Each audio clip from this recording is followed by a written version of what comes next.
자, 이번 이야기는 시청자 연원님께서 찾아와 주셨습니다. 네, 이분도 여러 가지 보면 안 될 것들을 보고 듣고 느꼈기 때문에 여러 가지 일들이 많으셨던 분인데 바로 이어서 만나보도록 하겠습니다. 네, 여보세요. 연원님. 네, 안녕하세요. 이제 편안하시죠? 네, 방금 막 퇴근해가지고. 좀 그래요? 뛰어왔더니 조금 숨이 차긴 하는데 괜찮습니다. 시간 딱 맞췄네요, 다행히도. 다행히 차가 조금 밀렸었었는데 끝에 풀려가지고. 아이고, 그래도 고생 많으셨습니다, 오늘 하루도. 감사합니다. 네. 자, 그러면, 연원님께서 저번에는 이제 나이별대로 이렇게 좀 들려주셨었잖아요. 네. 네. 오늘은 그러면 이제 어떤 나이대로 갈까요? 오늘은 제가 22살이던 때로 가겠습니다. 이제 20대. 네, 20대 초반에 있었었던. 저번에가 이제 네. 고등학교 때까지만 딱 얘기를 해주셨잖아요. 네, 고등학교 1학년 때까지 딱 그쵸. 말씀드렸어요. 이제 졸업해야죠, 이제. 이제 대학교 가야죠. 네, 가야죠. 자, 그러면 바로 출발을 해보도록 하겠습니다. 렛츠고! 길이십니다. 연호요!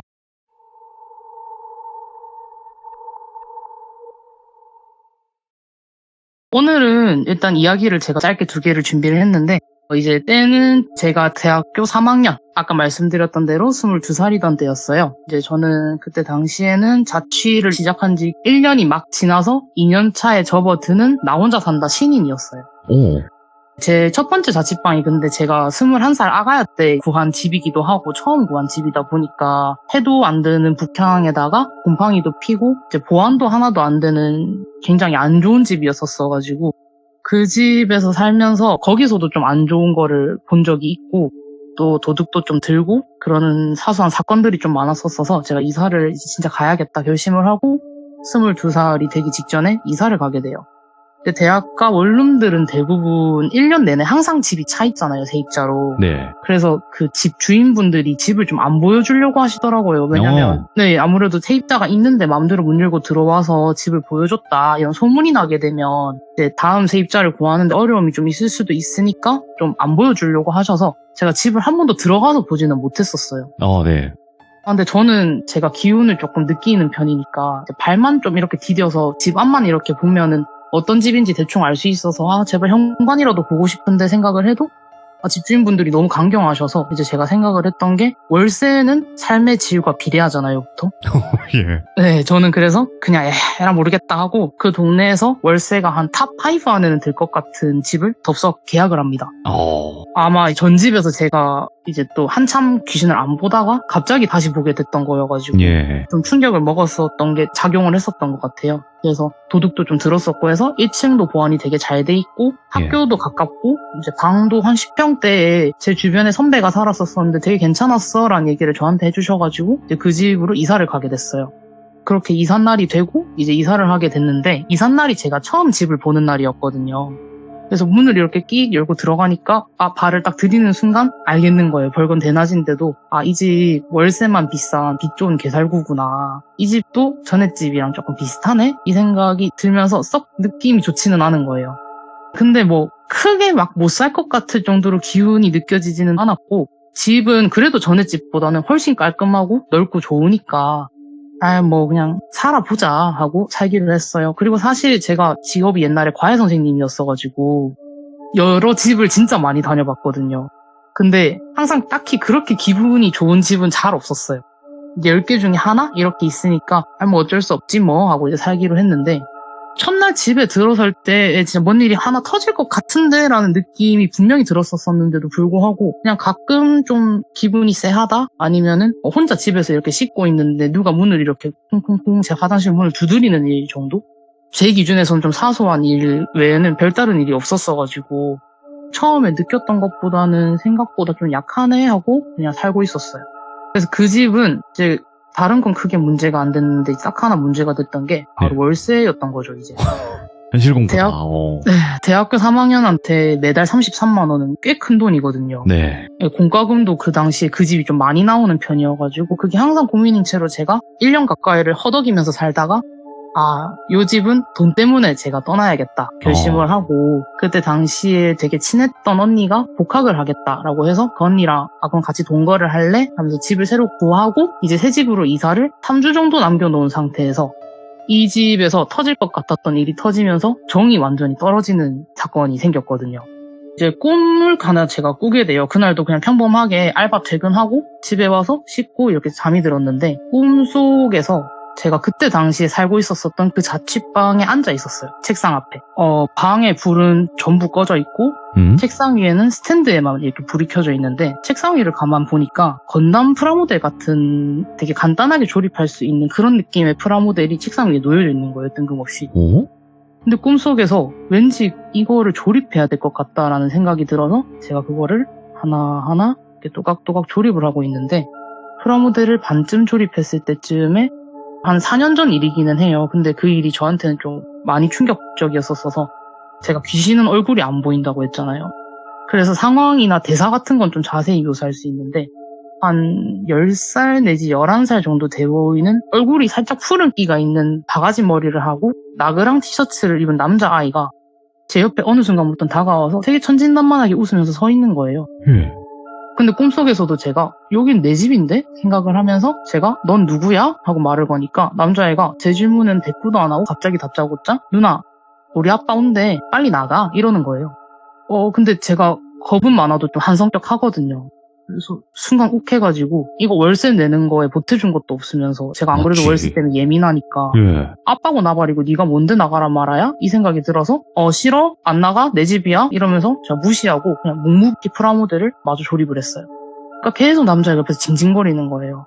아 나가라니까? 우리 아빠 온다고. 진짜 온다니까? 오면 누나 큰일 난다니까? 그래서 막 징징거려도 근데 제가 다 무시하고 프라모델을 만들고 마지막 부품을 딱 끼워 넣으니까 스탠드가 틱 꺼지고 다시 틱 켜지니까 프라모델도 다시 원래대로 돌아와 있고 꿈이 처음부터 다시 시작을 하는 거예요.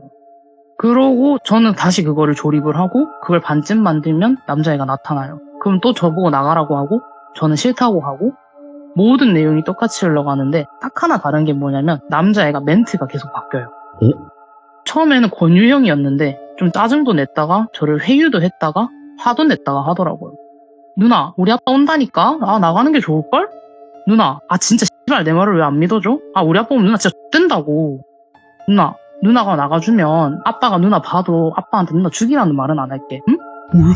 에이 씨발 나가라고 이러면서 계속 저한테 수십 번을 말을 거는 거예요. 예. 근데 제가 다 싫다고 대답을 했거든요. 왜냐면 여긴 내 집이니까 난 안 나갈 거라고. 네. 그 어떤 깡하고 고집이 제가 도대체 어디서 나왔는지는 모르겠는데 그냥 너무 그 집에서 나가기가 싫고 도망치기가 싫고 그 아빠인지 뭔지가 왠지 제가 그냥 이 자세로 계속 나가면 저한테 아무것도 못할 것 같은 느낌이 꿈속에서 받았던 것 같아요.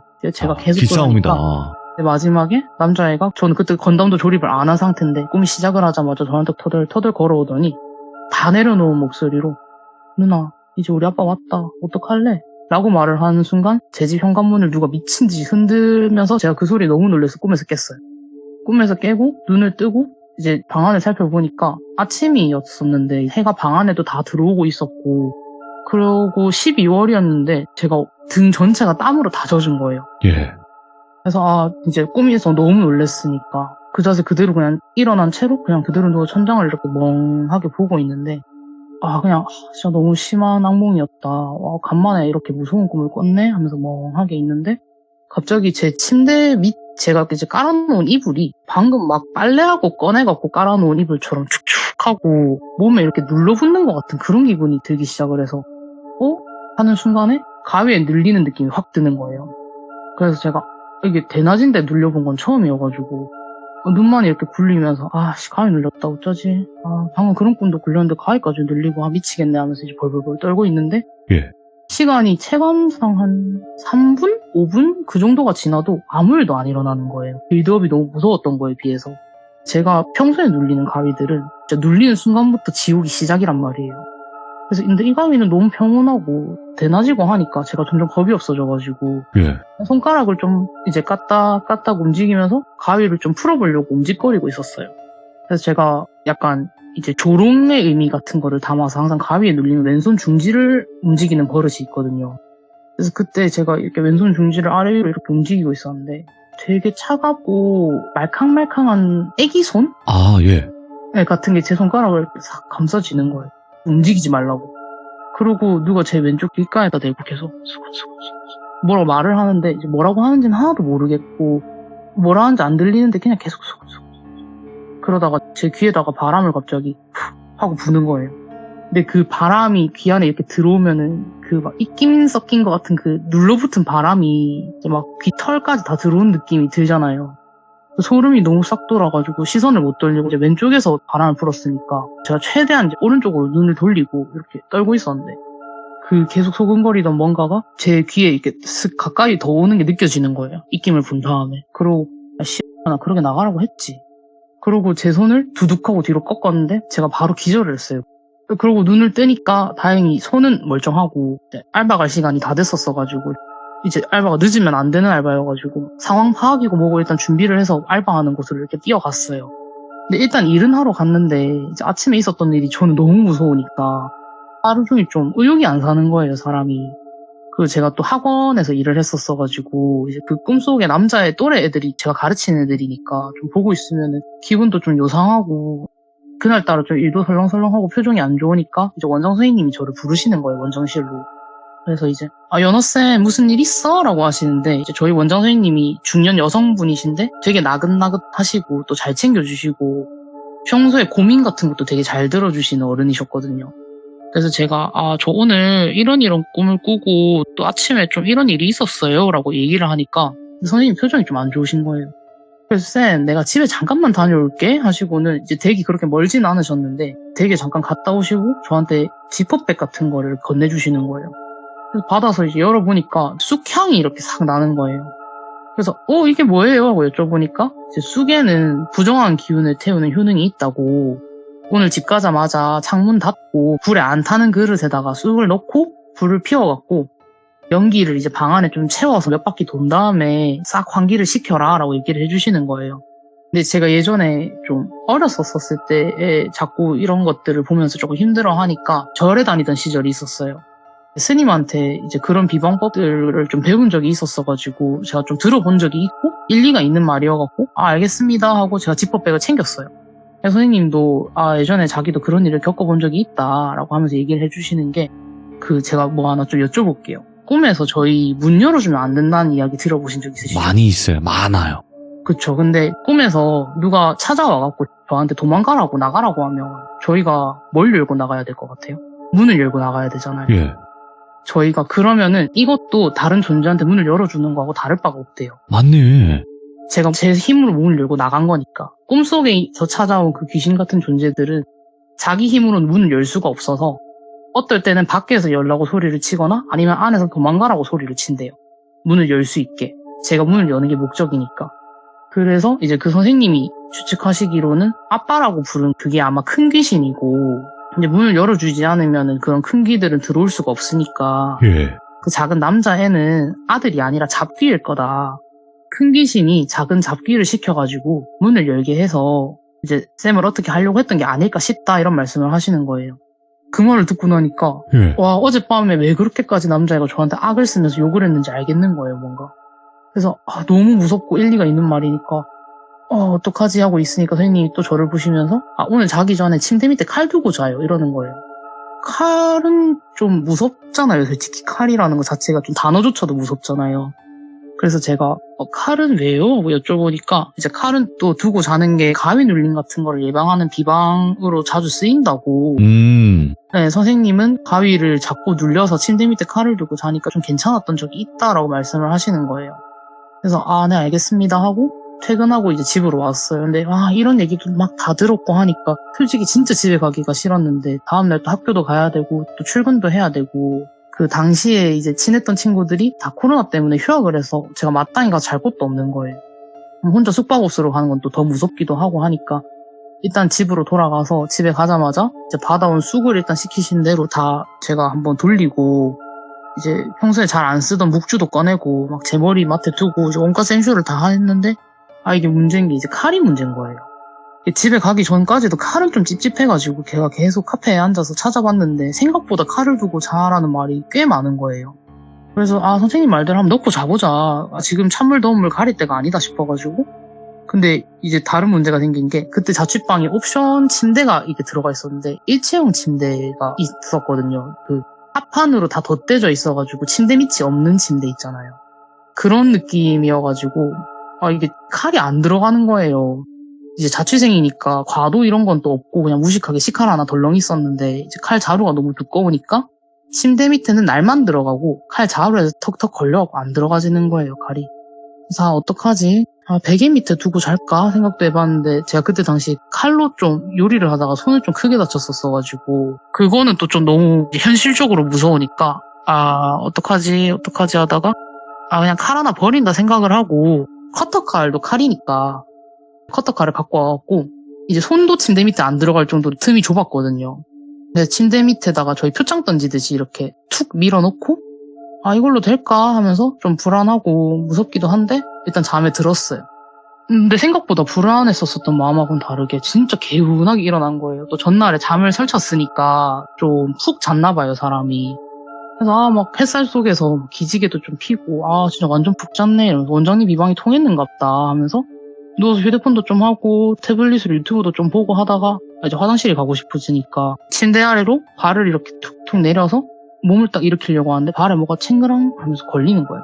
그래서 밑을 보니까 어제 제가 침대 밑에 놓은 커터칼이 있는 거예요.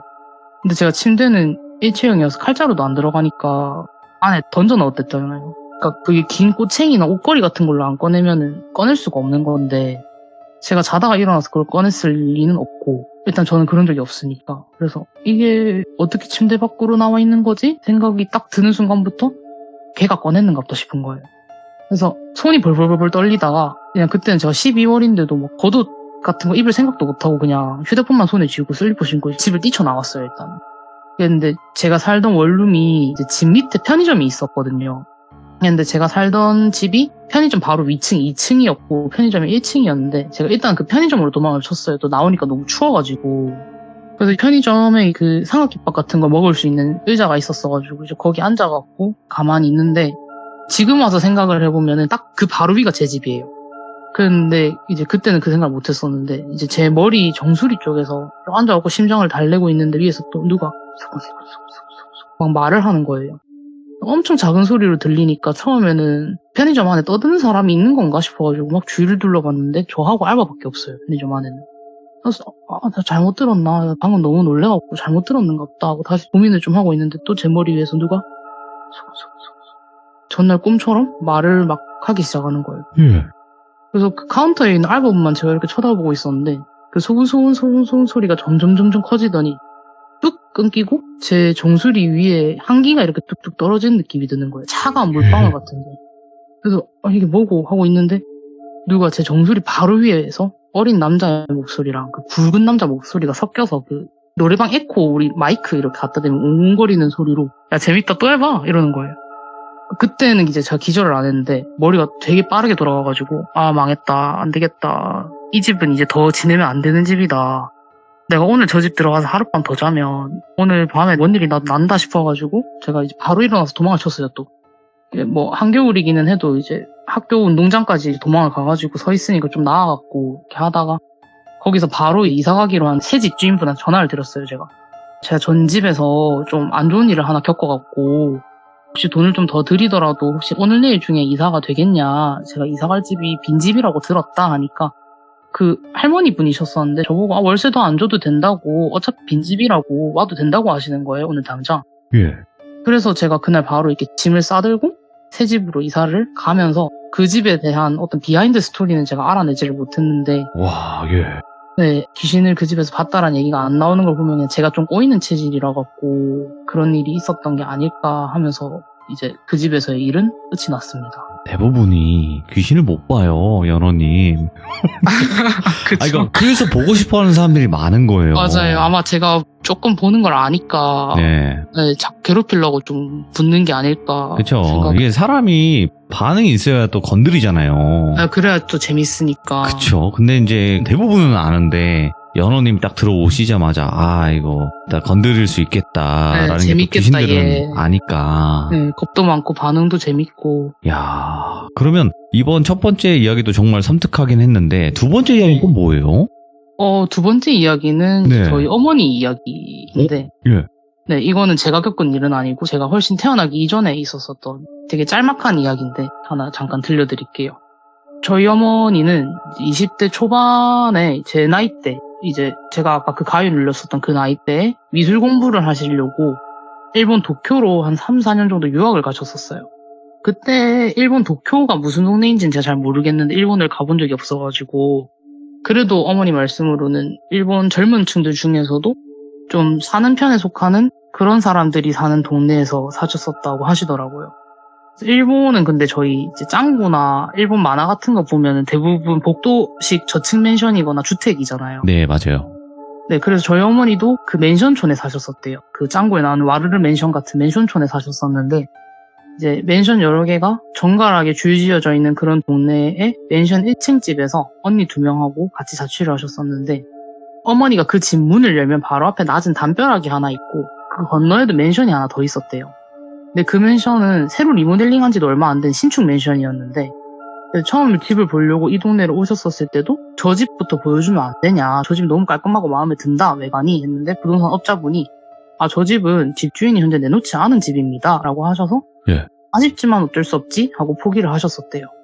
근데 그러다가 그 맨션 바로 옆 맨션으로 이제 이사를 오시게 된 건데 저녁에 어머니가 이제 밤에 빵집 같은 데서 알바를 하시려고 문을 열고 나가니까 맞은편 맨션 1층 방 하나에 불이 들어와 있더래요. 그 창문에 사람이 이렇게 서 있는 실루엣이 보이니까 아 뭐야 사람 살고 있잖아. 그래서 그 부동산 아저씨가 귀찮아갖고 안 보여줬는가 보다 싶어서 좀 짜증이 나셨대요. 그래서 그 집 전체를 좀 요리조리 살펴보시는데 다른 집은 저녁 시간인데도 불이 다 꺼져 있고 한 20개 정도 되는 호실들이 불이 다 꺼져 있고 그 집 딱 하나에만 이렇게 불이 들어와 있더래요.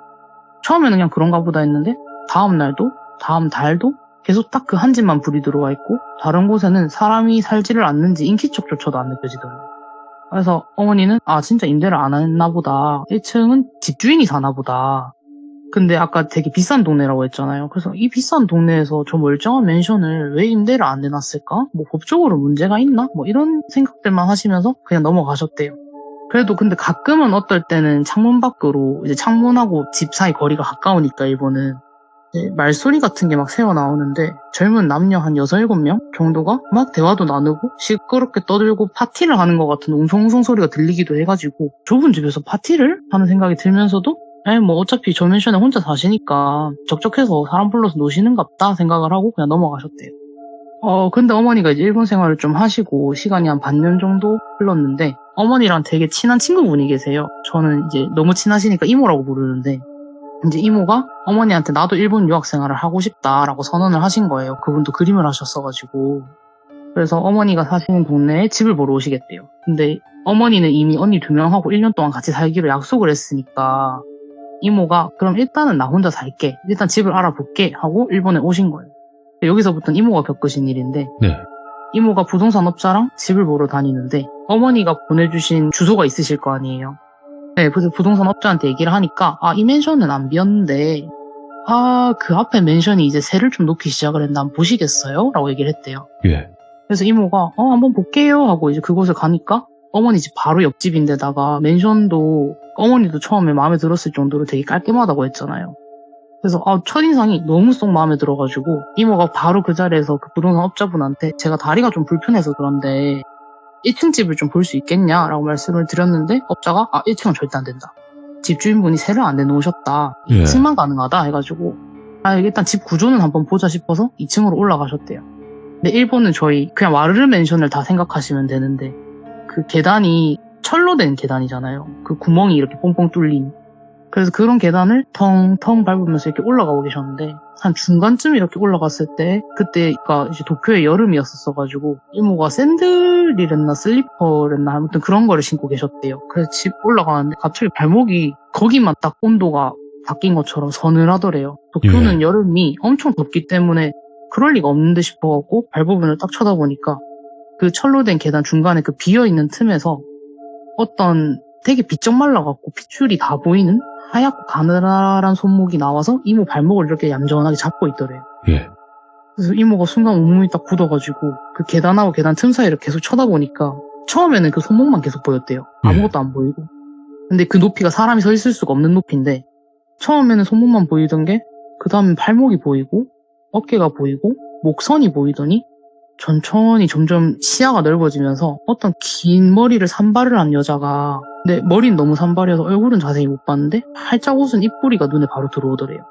그러고 이모 발목을 잡고 대롱대롱 계단 아래에서 그네를 타듯이 앞뒤로 몸을 흔들거리고 있어서 계속 계단 틈 사이로 보였다 안 보였다 하더래요. 그래서 이모가 너무 놀라서 뭐야 하고 비명을 지르고 다시 보니까 아무것도 없는데 업자분이 비명 소리를 딱 듣자마자 뒤를 딱 돌아보시더니 아 그냥 다른 집 보러 갑시다. 그래서 이 건물이 사실은 1층이 사고 매물이어서 집이 안 나오는 건데 이렇게 2층 올라가시다가 비명 지르시는 분들이 한두 분이 아니라고 그쪽도 안 되시겠네요 라고 딱 하더니 이모를 다른 집으로 데리고 갔대요. 그래서 이모는 어쨌든 다른 집을 구하셨는데 이 일이 너무 기묘하고 무서우니까 이제 이모 친구가 그 앞집에 살고 있으니까 무슨 일인지 알아야 될 거 아니에요. 그래서 어머니한테 이 말을 하니까 어머니가 그 당시에 도쿄 긴자에서 제일 잘 나가는 마담의 외동 아들분이랑 그 당시에 엄청 친하셨었대요. 학교를 같이 다녔다고 들었던 것 같은데 아무튼 그러면 그분의 어머니는 소문이나 정보 같은 거에 되게 빠삭하실 거 아니에요. 그래서 그 아들분한테 여쭤보니까 알았어 내가 우리 어머니한테 한번 여쭤볼게 하고 그 친구분이 가시더니 며칠 있다가 그 집에 관련된 얘기를 들고 오셨대요. 이제 그러면서 해주시는 말씀이 1990년대 일본에서는 이제 뉴스 보시면 다들 아실 수도 있는데 그때 당시에 사이비 종교가 엄청 극성을 부렸던 때였어가지고 예. 근데 그때 일본에 있던 어떤 사이비 중에 하나는 우리나라의 휴거처럼 어떤 구원을 줄 테니까 스스로 목숨을 끊어라라는 교리를 설파하던 종교가 있었대요. 그리고 그 사이비를 믿던 어떤 대학생들이 8, 9명 정도가 집단자를 한 곳이 저희 어머니 집 바로 앞 그 맨션 1층이었던 거예요. 예. 그래서 어머니는 친구분한테 다시 여쭤봤대요. 근데 그 집 1층 사람 산다고. 내가 맨날 불 켜져 있는 것도 보고 사람 말소리도 들었는데 그 사람 괜찮을까? 하니까 그 아들분이 얘기해 주시는 말씀이 아, 그 1층에 산다는 사람 영매사야. 그 사람이 그 안에 혼들 달래서 데리고 나가주면 그 집주인이 몇 천만 원 준다 했다더라. 작업이 어느 정도 반 정도 끝나서 이제 2층은 세놔도 된다 해서 그랬던 건데 예.